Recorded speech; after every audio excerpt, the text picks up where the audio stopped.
Hey everybody, welcome to another online small group. See Ellis over here. Wait, Got it. There you go. there it is over here. What up? It's weird as a mirror, especially because he's literally in that direction. So it's kind of strange. But welcome. Thank you for being here. We are back at it again here. Shout us out or shout yourselves out. I mean, if you're in the chat right now, want to know how you're doing, how you're holding up. Make sure everybody's good today. Today, we're just gonna hang Aiden. Aiden's becoming a regular here. Welcome, welcome, Aiden. Thank you for being here, buddy. Yeah, today we're gonna just chat for a bit, and then as we have been doing the past few weeks here, just gonna give some follow up on my personal thoughts or maybe what a little more of the story for what we did this Sunday at church. So if you haven't seen the message today, Brian Hughes gave a powerful message about a really small story in the Bible. You'll want to go check that out. You can do it on our website. But yeah, so Ellis, how are you? You might speak up because here's the mic, but I'm not mic'd. Yeah, but it's here. It'll hear you. I'm good. How are you? I'm well. It's been a minute. It has been a minute. You've been holding down live student events. That's why you're not here. Yep. So much. How have those been going? They've been awesome, man. Awesome. We've had around 25 students here. Each one we've had so far. We've obviously had virus interference, but it's been good. Any chance we get to come together in person. Yeah, agreed. So tell us a little bit about the river float coming up. Yes, sir. So we do the river float every year. It's a all-campus event. Students from all campuses can come, and we have these inner tube floats. Blow them up, go to Powhatan State Park, launch from there, and float down the river. Got out at Maidens. Usually have a snack and go home. Really good time to just hang out, chill, take advantage of the summer, and be socially distant and outside this year. Yes. It is. It's almost tailor-made as something could be for the time we find ourselves in. If you want to be a part of that, go online and register. You have to do that. There's a $10 fee that covers the snack basically, and the tube that you'll be floating on. And yeah, get more details on that. Make sure you register and be there because it's going to be great. If the water, I was at a baptism about an hour ago. And if the water is like today, if it's like that on the float, it'll be like the best float we've ever done because it was like 80-degree water. So it was like, it was nice. It was actually nice. I actually talked to a parent yesterday who said they had been on the river Friday and they were flying because of all the storms. Like, the water was moving fast. So yeah. Well, we hope not that. There is always a chance that weather conditions can end up preventing something like this, but hopefully not. No. Hopefully not, because it is really fun, and it's kind of tradition. The same way the mission trip is tradition, the same way spring retreat is tradition. Rest in peace to those things for 2020. This is not going away, so we have this one, unless it rains. But we'll see. We'll see. Wouldn't it be classic 2020 if we did it? Like, we could do it in a pandemic, but then it rains. And it has to get canceled. Bro, if that happens, we got to come on here Saturday and just sit stone face on camera. Be like, no, we got to, we'll make something great. You know what? I don't know if maybe you were here, maybe you weren't, but when the spring retreat got canceled, we did the 44 hours. So there's something good that can come out of it if so. But it's not going to happen. We're going floating, okay? Make sure you register online. If you don't know, I'm gonna blitz through this because mostly the same people have been coming to this, which I really appreciate. By the way, I was glad to offer a spot where we can still meet, quote unquote, if you're not comfortable coming back yet. But we're doing just like an abbreviated version of how we used to do this when we were like fully locked down. We're just gonna spend like 10 minutes or so talking about just some follow-up from this Sunday's message, and just basically do that it'll be like a 15-20 minute video, and then we'll be done. So What's great about this format is it's pretty easily shareable. Before when we were doing an hour, it's kind of, you can still share that with your friends, but I mean, let's be real. You see like a 15-minute video and you're like, nah, I ain't got time for this. Even though you do, because what happens is you watch like 17 like 3-minute videos in a row, and I know you do. Don't even try and tell me you don't. That's exactly what you do. But to see that hour, to look in the bottom right hand corner of the YouTube video and to see the three, like the 2 colons there with 3, and you're like, nah, I can't. Guilty. I can't do that. But then again, yeah, you watch 15-minute videos, boom, boom, boom, boom, that equal over an hour, but So, point is, this is easily shareable. You can share it with a friend, and they'll be like, oh, it's only 15 minutes. I can do that. So that's what's cool about this. And then, as I've mentioned here before, when we do like officially relaunch small groups at the end of August, we will be taking a break from online. I want to keep saying that here, just because Ellis, of course, will be doing his thing at Powhatan. All the other student coordinators will be doing their thing at their campus, and I'll be trying my best to like go around and help out at all of them. So, won't really have time for this. Hopefully, we can do something like we were before, where we might like pre-record a video and throw it on and that. But that's to be seen. So, anyway, in the meantime, thank you for being here. I really appreciate it. So, if you don't know, as I mentioned, Brian talked about a story in about King David, more about a guy named Mephibosheth, who, long story short, was the son of a really good friend of King David's. And King David and Mephibosheth's dad, his name's Jonathan, were really, really good friends. And so Jonathan passes away, sort of as his last wish. He says, take care of my children. So years down the road, David becomes king and then remembers that request from his friend Jonathan. Basically says, hey, are there any descendants of Jonathan left? And he has an unnamed councilman or advisor. No, he's not unnamed, actually. But somebody you only hear about in this story. Says, well, there is one, but he's lame in both feet, meaning he's crippled. David says, we're going to get him. Let's go get him. And because I promised that I would take care of him. So they go get him. This guy's name is Mephibosheth, as I've said already. And they bring him back to Jerusalem from the place he was living. And David said, hey, I'm going to take care of you. You're going to eat at the king's table from now on forever. And Mephibosheth, can't believe it. Because he's crippled, he's kind of been cast out of society. He says, why would you do this for somebody like me? And he basically says, well, I left my place to come get you because I promised that I would. And, you're never not going to be here. And so Mephibosheth ends up living his days out in Jerusalem. And basically what Brian did was he kind of equated Mephibosheth to you and I.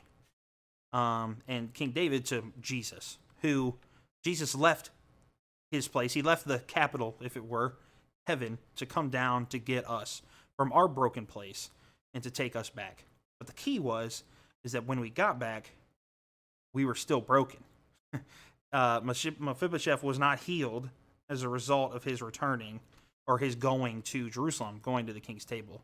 He, in fact, was still lame. The scripture makes a point to say at the very end, he was still lame in both feet, meaning David brought Mephibosheth back despite his brokenness. And Mephibosheth got to sit at the table even while broken. And you and I have the same opportunity with Jesus.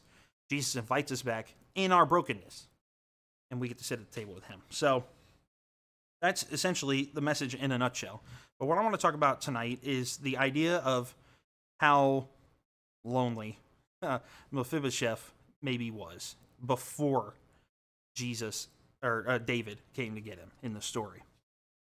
Because I know that right now, and I don't mean 2020 coronavirus, I just mean for the past decade, really, young people, you and I, are sort of the loneliest generation.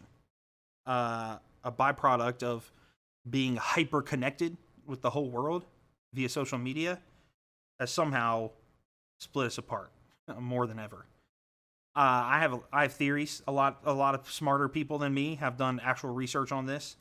Um, I think we have the false sense of connectivity when we're online, but then it turns out it's not real connection. And when you get to a really dark place, like Mephibosheth must have been in, you look around and say, "Well, who can I go to?" And then you find, "Well, I don't know any of these people really that I've been interacting online with. I maybe know them because we have fun together. I maybe know them because we have had a deep conversation or two, but I don't know them really." And when you need a place to go, when you're at the bottom, it's always to the people that you actually know. And we in large part have lost that. Now, that's not true for everybody, and that's not just a general statement for every student of every age.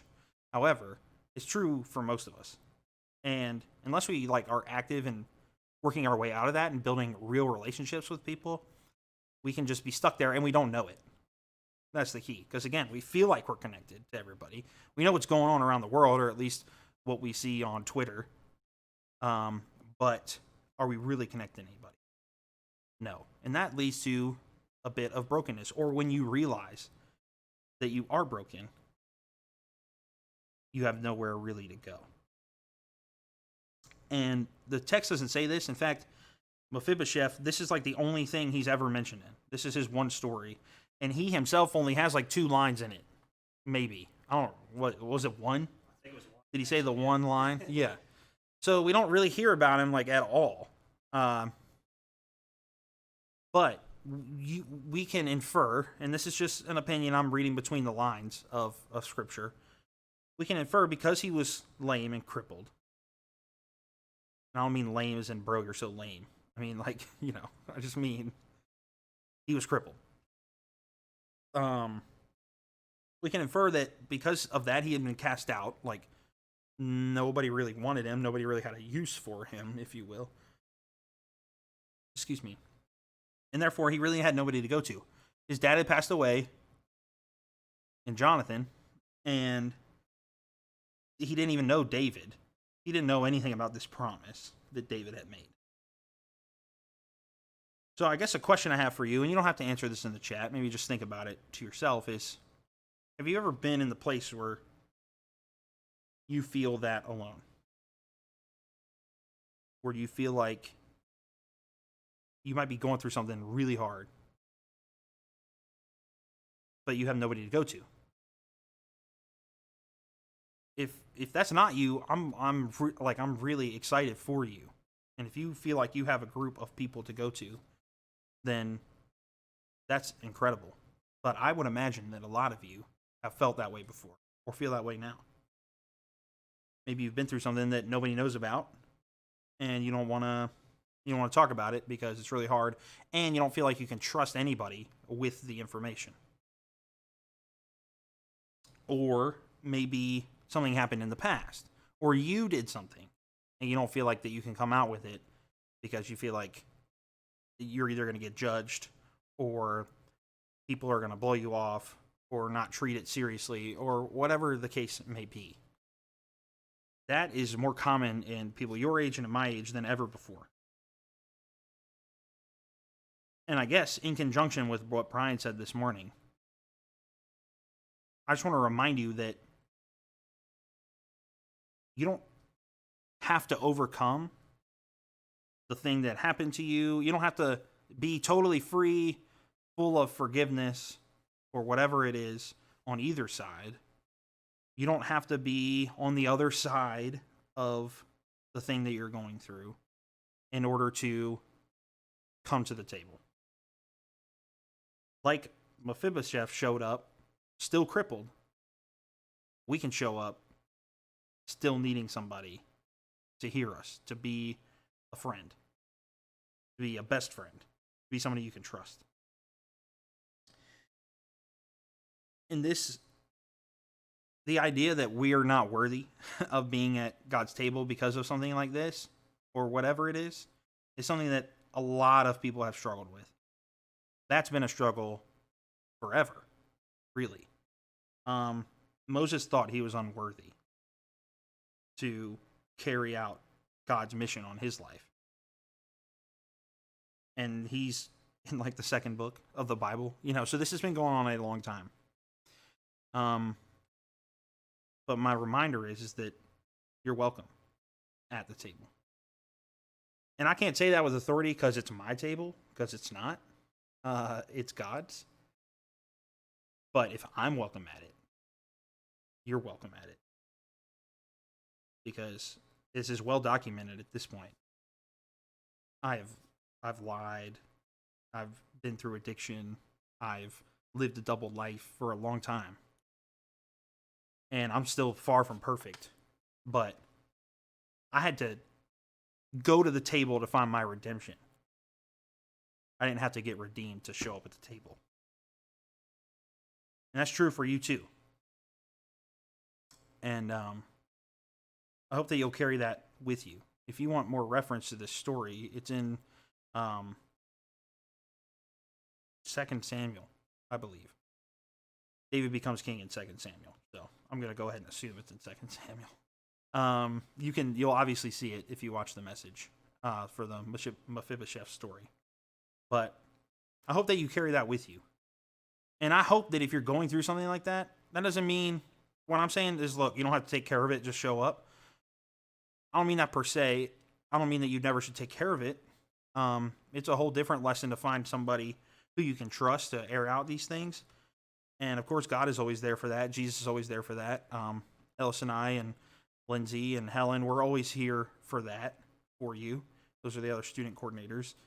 But it doesn't have to be any of the four of us. It can be whoever that you trust that's going to help you, that's going to give you good advice, that's going to give you good counsel, that's trustworthy, and not just say what you want to hear.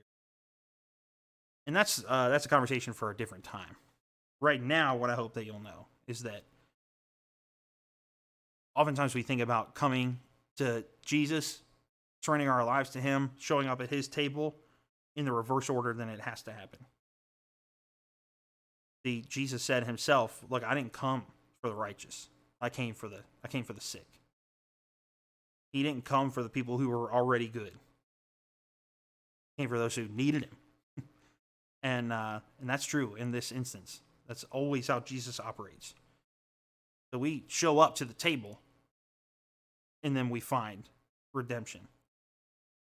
Not the other way around. So I hope that helps you.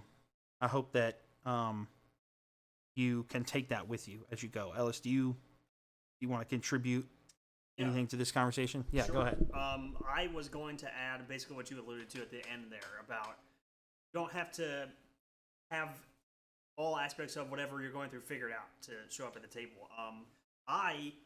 When part of my story is I needed that connection to face what the problem was and say, hey, this is what I need to work towards fixing. It wasn't until I came and sat at the table that I found and formed the group around me where I was able to really unpack everything about it and to kind of, it's still a work in progress like all of us are, but with that group I found I was able to take more steps towards fixing it. Definitely is a matter of just saying, you know what, there's a lot that I've been through, and I don't know how to work it all out, but I want to. So, and God, like in the story, how David, he went to go get Mephibosheth. I'm going to mess that up if I keep saying it. I probably already have. David left Jerusalem to go get him. Mephibosheth didn't have to walk to Jerusalem to earn it. Jesus left heaven to come get you. And you didn't have to get to heaven to earn it. And so that's it. That's it right there. And yes, Jesus wants us to figure these things out, and he wants to help us do that. Real life change, real heart change can only come from God. But he puts people in our lives to help us with that, as Ellis just said. He puts people in our lives to help us with that and to speak his word through other people. But that comes after he came to get you. And that's the point. That's the point we're trying to make. is you might be in that place right now, and you might think, well, I can never have a relationship with God because of what I've done or what's been done to me. I feel too ashamed. But that's not true. That's exactly the reason he came. It was because of that. And to suggest that you couldn't go to God because of that totally subverts his entire mission. He left heaven because you were in that to come get you. And so that to me is inspiring, it's uplifting, it's meaningful to me because Jesus didn't wait till I figured it out. He came down to help me figure it out. And he's doing the same for you. He wants to do the same for you. So we're going to pray. If you have something to add. No. Okay, we're going to pray together and then be done. But as always, thank you for being here. And I hope that message finds you well. Always, always, always feel free to reach out to us if you need to talk about any more of this or anything. But let's pray together. God, first and foremost, we thank you for who you are, the Holy One, God, whose name is holy. And all that you've done for us, God, that you didn't just sit on the sidelines and wait for us to figure out our mess, to reconcile our own sin, to forgive our abuser or whatever, God, but that you came down in the midst of it and said, you can come sit at my table. We will figure this out, but know that you can come sit at my table. And Lord, it's that order of things that makes you the one worthy of praise. That you weren't okay watching it go down and saying, well, I hope they figure it out because I wanted to be here. No, you played an active role in it. And you still do. So God, I pray for every student here who might be going through something, who might feel lonely, feel like they can't talk to anybody, can't, nobody will hear them out. God, to know that you will. You already came down to hear them. And if they would just put their trust in you, they could come sit at the table. If they would just follow you back, Lord, because you came to get them, they need to walk with you. So I pray that they would do that, that they would know that they have leaders and friends at PCC who would be a safe place to figure some of that stuff out and to maybe get over a little bit of the feeling of loneliness. But we're just grateful for the opportunity to sit at your table while we're still broken, while we're still messes. But we know that you love us too much to leave us there, God. So we thank you, we love you, we worship you because of it. It's in your name. Amen. All right, everybody. Thank you so much for being here. Really appreciate it. As always, as I said, next week we are going to be doing this, even though I don't think we have anybody on here, but I'll just say for the record, if you attend the Powhatan campus, next week they're having a, are you doing the middle school kickoff next week? Okay, the middle school kickoff. So if you're like a rising sixth grader, or if you're actually in any part of middle school, honestly, you can come through. It's really for our rising sixth graders and their parents to find out what PCC students is, how we're going to do things. And it's particularly important this year because it'll look a little different than before. So still be a fun experience, still be the PCC students experience, just as you know, maybe with an asterisk. Every life has an asterisk right now, okay? But with that in mind, I hope you'll come. Go to the river float, please. That's open to everybody and students. So, and it's so easy to register. Make that happen. Till then, though, we will see you later. Bye-bye.